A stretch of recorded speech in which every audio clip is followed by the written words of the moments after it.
నమస్తే, welcome to our channel. నేను సిరి. నాదెళ్ల మనోహర్ గారు ఇంకా పురంధరేశ్వరి గారు అయితే బాబు గారితో జూమ్ మీటింగ్ లో అయితే హాజరయ్యారు. ఇంతకు ఏం జరిగింది ఏంటనేది మనకి వివరించడానికి మనతో పాటు ఉన్నారు ప్రముఖ సీనియర్ జర్నలిస్ట్ దుర్గా కుమార్ గారు. నమస్కారం సార్. నమస్కారం సిరి, మన వీక్షకులు కూడా నమస్కారం. సార్, ఇప్పుడు చూస్తున్నట్టయితే నాదెళ్ల మనోహర్ గారు ఇంకా పురంధరేశ్వరి గారు జూమ్ మీటింగ్ లో చంద్రబాబు నాయుడు గారితో అయితే భేటీ అయ్యారు. ఇంతకీ ఏం జరుగుతుందంటారు? అంటే ఎన్నికలు అయితే పూర్తి అయిపోయినాయి. స్ట్రాంగ్ రూమ్స్ కూడా రేపు 4వ తారీఖున ఓపెన్ చేసి కౌంటింగ్ అయితే మొదలు పెడుతున్నారు కదమ్మా. దీనికి సంబంధించిన ఏర్పాట్లు అయితే చేసుకోవాలి. ఇప్పుడు అధికార పక్షానికి చెందిన సజ్జల రామకృష్ణారెడ్డి గారు వాళ్ళ ఏజెంట్లకి దిశానిర్దేశం చేశాడు. ఎట్టి పరిస్థితుల్లోనూ మీరు కేంద్ర ఎన్నికల సంఘం నియమ నిబంధనలు ఏమి అంగీకరించక్కర్లేదు, మనం ఇప్పుడు అంగీకరించలేదు, ఆమోదించలేదు, మనం ఇప్పుడు అడ్డంగానే వెళ్ళేవాళ్ళం, ఈసారి మీరు కూడా అంతే వెళ్ళాలి, అట్లాంటి వాళ్ళే కావాలి, నియమ నిబంధనలు పాటించే వ్యక్తులైతే మనకు అక్కర్లేదని చెప్పేశాడు. అంటే ఓ రకంగా చాలా ఉద్రిక్త పరిస్థితులు కల్పించే ఆదేశాలు ఆయన ఇచ్చాడు కేడర్కి. మరి వాళ్ళు దాన్ని ఎలా తీసుకుంటారు, ఏం చేస్తారు అనేది మనం ఏం చెప్పలేము. గతంలో ఎన్నికల ముందు ఎన్నికల తర్వాత కూడా దేశంలో ఎక్కడా లేని విధంగా దౌర్జన్యాలు జరిగినాయి, హింస ప్రజ్వరిల్లింది, ప్రతిపక్షాల వాళ్ళు కత్తి పోట్లకి గొడ్డల దెబ్బలకి బలయ్యారు, హత్యలు జరిగినాయి, హత్యాయత్నాలు జరిగినాయి, తీవ్రమైన దొమ్మిళ్ళు కూడా జరిగినాయి. ఆఖరికి ఎమ్మెల్యే, అధికార పార్టీకి చెందిన ఎమ్మెల్యే ఈవీఎంను పగలగొట్టేశాడు, తర్వాత ఏజెంట్లు బెదిరించాడు. ఇప్పుడు ఈ పరిస్థితుల్లో కూటమి గెలుపు అనేది 90% ప్రజలు నమ్ముతున్నారు, నాయకులు నమ్ముతున్నారు. కూటమి నాయకులు అయితే 100% నమ్ముతున్నారు. ఈసారి అసలు ప్రీ పోల్ సర్వేస్ మీద కూడా ఆధారపడాల్సిన అవసరం లేదు. అంటే ఎలా ఉంది ట్రెండ్ అనేది వాళ్ళకి అర్థమైపోయింది. ప్రజలు ఎక్కువగా, ఎందుకంటే ఇతర ప్రాంతాల నుంచి కూడా ప్రభుత్వ మార్పు కోరుకుని లక్షల మంది సొంత ఖర్చులు పెట్టుకుని, విమాన ఖర్చులు పెట్టుకుని విదేశాల నుంచి వచ్చి ఒక నెల రోజులు, నెల 15 రోజులు ముందు కూడా విదేశాల నుంచి వచ్చి వాళ్ళు ఊళ్ళల్లో ఉండి తెలుగుదేశం తరపున ప్రచారం చేశారనేది మనం వింటున్నాం. ఎందుకంటే జగన్మోహన్ రెడ్డి గారి పాలన మీద విరక్తి కలిగి ఇది ఇంకా ప్రజలు గమనించరేమో అని వాళ్ళని ఎడ్యుకేట్ చేయడానికి అంత కష్టపడ్డారు. తర్వాత అనేక మంది సొంత ఖర్చులతో వెళ్ళి ఓట్లేసి వచ్చారు.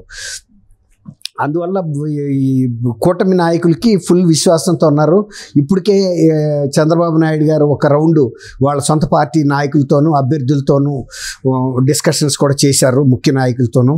ఇప్పుడు ఏంటంటే ఈరోజు బీజేపీ నాయకురాలు, అంటే రాష్ట్ర అధ్యక్షురాలు పురంధరేశ్వరి గారు, తర్వాత అరుణ్ సింగ్ గారు రాష్ట్ర ఇన్ఛార్జి, తర్వాత జనసేనకి పిఎస్సి చైర్మన్గా ఉన్న చంద్రబాబు గారు, వీళ్ళంతా కూడా వీడియో కాన్ఫరెన్స్లో సమావేశం అయ్యి ఇప్పుడు సజ్జల రామకృష్ణారెడ్డి గారు ఇచ్చిన ప్రకటన దృష్ట్యా ఏమన్నా గొడవలు జరగవచ్చు, దౌర్జన్యాలు జరగవచ్చు, తగిన భద్రత ఏర్పాటు చేసుకోవాలి. ఏజెంట్లు కూడా ముఖ్యంగా పోస్టల్ బ్యాలెట్ విషయంలో వీళ్ళు కొన్ని అక్రమాలు చేసే అవకాశం ఉంది. ప్రతిపక్షం వాళ్ళు, అంటే అధికార పక్షం, ఒక జాగ్రత్తగా వ్యవహరించండి.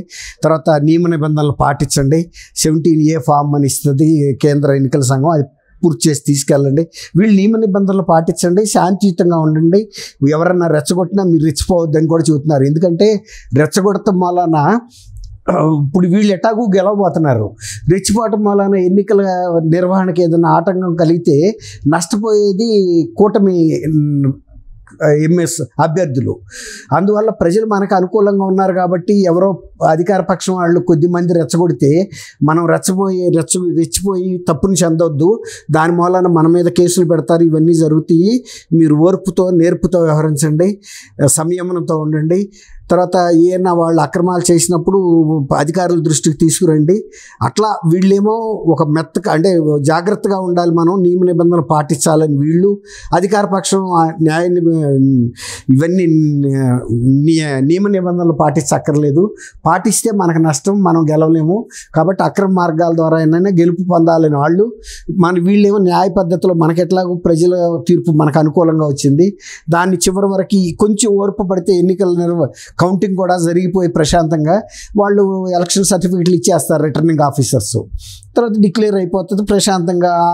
సాయంత్రం వరకు కొంచెం 4 గంటల వరకు కనుక ఓర్పు పడితే అయిపోద్ది. దీన్ని మనం అందరం కూడా సమైక్యంగా వీళ్ళు చేసే దౌర్జన్యాలను ఎదుర్కొందాం, అలాగే నియమ నిబంధనలు పాటిస్తూ అధికారులకు సహకరిస్తూ మన అభ్యర్థులు గెలుపు అయ్యే వరకు మనం శాంతియుతంగా ఉండాలనేసి పిలిపించారు. అదే వాళ్ళ కమిటీ దీంట్లో చర్చించారు జూమ్ కాల్లో. తర్వాత ఇదే అంశాలను ఆయా పార్టీల నాయకులు వాళ్ళ కార్యకర్తలకు తెలియజేస్తారు. తర్వాత ఈ 3 పార్టీలకు చెందినటువంటి ఏజెంట్లు సమన్వయంతో పనిచేయమని చెప్పారు. 3 ఉంటారు మీరు అక్కడ, చక్కగా ఒకళ్ళకొకళ్ళు కోఆపరేటివ్గా ఉండండి, అంతే తప్ప అది అవతల పార్టీ అభ్యర్థి అని మీరు వదిలేయొద్దు. అలా అందరూ కూడా ఒక కుటుంబంలాగా పనిచేయండి. ఇప్పుడు ఎన్నికలకు ఎలా పనిచేశారో మంచి ఫలితం తీసుకొచ్చారు. ఈ కౌంటింగ్ను కూడా అట్లాగే విజయవంతంగా పూర్తి చేయమని చెప్పి పిలిపించినట్టుగా మనకి సమాచారం. అంటే ఇప్పటివరకు చూసుకుంటే ఆఫ్టర్ పోలింగ్ తర్వాత ఇదంతా చూసిన ఎగ్జిట్ పోల్స్ వచ్చిన తర్వాత కూడా కొంచెం అందరిలో అయితే ఒక ఆందోళన ఎటువైపు ఉంది ఏంటి అనేది అయితే ఉంది. మరి దాని గురించి కూడా ఏమైనా మాట్లాడే అవకాశం ఉందంటారా? మీటింగ్లో మాట్లాడారంటారా? ఫలితాలు ఎట్లయినా కూడా ఎవరేం చేసేది లేదమ్మా. ఇప్పుడు ఈవీఎంలో నిక్షిప్తం అయిపోయింది, బటన్లు నొక్కారు, ఎవరికి ఎన్ని ఓట్లు వచ్చినాయి అవి ఏం మారవు. రేపు వాళ్ళు బటన్ డిస్ప్లే చేసి చూపించినప్పుడు తెలిసిపోద్ది. కాబట్టి అధికార పార్టీ చేయలేదు, ప్రతిపక్షం కూడా ఏం చేయలేదు, ఊరికి అపోహలు తప్ప. తర్వాత ఇప్పుడు ఈ కౌంటింగ్ కేంద్రాల దగ్గరికి వచ్చేటప్పటికి బందోబస్తు 3 అంచెల బందోబస్తు పెట్టారు. రేపు కౌంటింగ్ దగ్గర ఇంకా అడిషనల్ బందోబస్తు కూడా పెడతారు. అంటే ఫస్ట్ నుంచి కూడా కౌంటింగ్ టైంలో కౌంటింగ్ ఆపాలి అని చెప్పేసి కొంతమంది నేతలు ప్రయత్నిస్తున్నారు అని చెప్పేసి కూడా వార్తలు వస్తున్నాయి. చెప్పాడు కదమ్మా ఆయన సజ్జల రామకృష్ణారెడ్డి గారు, అదేం రహస్యంగా చెవిలో చెప్పలేదు. ఎట్టి పరిస్థితుల్లోనూ ముందుకు వెళ్ళనివద్దు, మనకి గనక అడ్వాంటేజ్ ప్రయోజనం రాకపోతే మీరు ఏదైనా చేసి మీరు ఆపండి, మీకు చెప్పాల్సిన అవసరం లేదు, మీకు అంతా తెలుసు, గతంలో కూడా మీకు అవగాహన ఉంది అని. అంటే అంతకుముందు ఎన్నికలప్పుడు ప్రతిపక్షాల నామినేషన్లు సంహరించడం పోలీస్ సహాయంతో ఇవన్నీ చేశారు వాళ్ళు. కాబట్టి మీరు ఏదన్నా చేయండి, ఈసారి అడ్డం పడిపోయి అక్కడ గొడవలు సృష్టించైనా సరే కౌంటింగ్ ప్రక్రియకి అవాంతరం కలిగించాలి, ఆటంకం కలిగించాలి. అంటే ఏజెంట్లను కూడా కొంత అంటే వార్తలు ఏమొస్తున్నాయంటే ఇలా అంటే నార్మల్ ఏజెంట్స్ ని కాకుండా రౌడీలని కొంచెం గుండాలని ఆ టైప్ ఆఫ్ ఏజెంట్. ఆయన చెప్పాడుగా, మెత్తటాళ్ళు అయితే అక్కర్లేదు, నియమ నిబంధనలు పాటించేవాళ్ళు, గట్టి వాళ్ళకే మేము ఏజెంట్. అదేమి ఏజెంట్ అప్పటికప్పుడు రాసిచ్చేదే. నువ్వు కనుక ఒక 10 మందిని కొట్టగలిగే శక్తి ఉందనుకో, నీకు రాసిస్తారు మా తరపున సిరి మా ఏజెంట్ అని, అంతే. అది తీసుకెళ్తావు, అక్కడ సబ్మిట్ చేస్తా, వాళ్ళ ఫైల్లో పెట్టుకుని నీకు ఒక కార్డు రాసిస్తారు. నువ్వు ఫలానా పార్టీ వైఎస్ఆర్సీపీ పార్టీ ఫలానా పోలింగ్ కేంద్ర నంబర్ వేస్తారు, దాని ప్లేస్ రాస్తారు, నీ పేరు రాస్తారు, అంతే. నువ్వు అక్కడ ఏజెంట్వే. ఇదేం పెద్ద చిరకాలం ఉండే పోస్ట్ ఏం కాదు, ఆ ఒక్కరోజుకే పని చేస్తుంది. పోలింగ్ అది కౌంటింగ్ అయిపోగానే మొత్తం మూసేస్తారు, దాంతో రద్దు. అంటే ఇప్పుడున్న పరిస్థితుల ప్రకారం చూస్తే సార్, పోలింగ్ అయిపోయినాక మనం చూసాం ఏపీలో ఎన్ని అరాచకాలు జరిగినాయి, ఎన్ని దాడులు జరిగినాయి అనేది. పోలింగ్ రోజు కూడా మరి ఇంత భద్రత ఉన్నా కూడా, ఎందుకంటే కేంద్ర బలగాలు ఏపీలో ఇంకా ఉన్నాయి, 15th 19th వరకు కూడా ఉండాలని ఆదేశించారు. మరి అక్కడ ఇంకా మళ్ళీ అల్లర్లు అయ్యే అవకాశం ఉందా? ఇంకా ఇట్లనే కొన్ని ఏమైనా జరిగే అవకాశం ఉందంటారా? మనం ఏం చెప్పలేమమ్మా. వాళ్ళు అధికార పక్షం నాయకులు పూర్తి అయినా ఇక ఎట్లాగూ ప్రజల తీర్పు మనకు వ్యతిరేకంగా వచ్చిందని స్కామ్గా కూర్చుంటారా? ఇక మనం ఇది సహించడానికి వీల్లేదు, ఎన్ని హత్యలైనా చేయాల్సిందే, ఎన్ని బాక్సులైనా పగలగొట్టాలి, ఎన్ని స్ట్రాంగ్ రూముల మీదైనా దాడి చేయాలనుకుంటే అది వేరే విషయం. అది పోలీసు బలగాలకి ఆ పార్టీ ఏజెంట్లకి కార్యకర్తలకు సంబంధించిన అంశం. మనం అది ఎక్స్పెక్ట్ చేయలేం, అంచనా వేయలేం. Right sir, right. Thank you so much. Thank you అమ్మా.